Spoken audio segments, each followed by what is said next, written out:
So Sonic Frontiers gameplay was recently revealed with a 7-minute video focused on the exploration aspect of the game. And it's safe to say that people were not happy with this, saying it looks empty, the lack of enemies, and just a lot more was wrong with it. The puzzles looked bare bones and uninspired like frickin' Rise of Lyric. There's also a lot of automation with boosters, dash pads, rainbow rings, tons of rails just randomly placed in the sky. There were also a lot of technical issues with animations looking rough and just a lot of pop-in. The game just generally looked unfinished and unpolished, despite looking graphically stunning in my opinion. But with this gameplay video, people have given up on Frontiers almost immediately. Now, I'm going to give Frontiers the benefit of the doubt. A few days after that initial gameplay reveal, IGN showcased the combat portion of the game.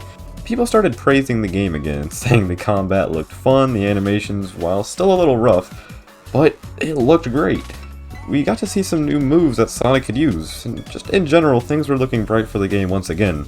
However, this caused a huge divide in the Sonic fanbase, where some people think Frontiers looks awful and is shaping to be the next Sonic Forces, while other people think the game looks Game of the Year status. Now, my personal take? I think Frontiers looks really good. Of course, I acknowledge that there is work to be done, but this game generally looks like it's shaping to be the Sonic game that I've been waiting for a very long time.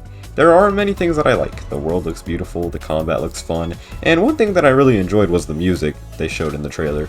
It seems to me like Frontiers has a lot of potential, but things definitely need to be fixed. While I'm excited for Frontiers, I am also worried about the game's reception it will receive. This is obviously a very ambitious project for Sega and Sonic teams, something that they really have no experience with, and it really shows. There's not really any sense of organization when it comes to object placement. It seems they just dropped a bunch of random assets, rails in the sky, and just called it a day.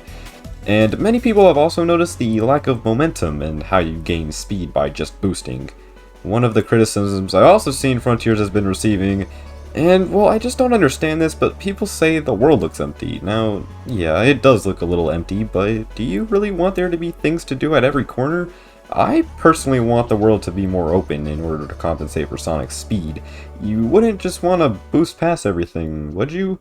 But even then, we still haven't seen the entirety of what this game has to offer. We've only seen the first area of the game, and the world doesn't even look that empty in my opinion. I mean, there's a ton to do so far. We have a lot of puzzles, rails, rainbow rings, there's just a lot to see here. But what I'm saying is, I really don't think we should judge Frontiers based on what we've seen so far. There are many aspects of the game that we haven't seen yet. We still have yet to see the cyberspace stages, which, let's be real, are going to carry the game since they are generations-like stages with the boost gameplay. I see a lot of people on Twitter mainly nitpicking the game based off of the exploration trailer, saying that it's going to be the worst Sonic game. But guys, we've only seen a total of 13 minutes of gameplay. There's still a lot to see. I'm personally not going to form a full opinion until the end of the month because IGN is planning on showing us different bits and pieces of the game throughout the month. But Summer Games Fest is also coming up very soon, meaning we will most likely see a full trailer there. On top of all of this, there has even been speculation that IGN hasn't even been showing us the latest build of the game, evidenced by the differences in Sonic's model in the opening shots compared to the actual gameplay. Why would they be showing a different build? No idea, but it just makes me a little more optimistic for the game. But in short, it is okay to be excited and worried for Sonic Frontiers, but I don't think we've seen enough to call it the worst game ever made. At least not yet.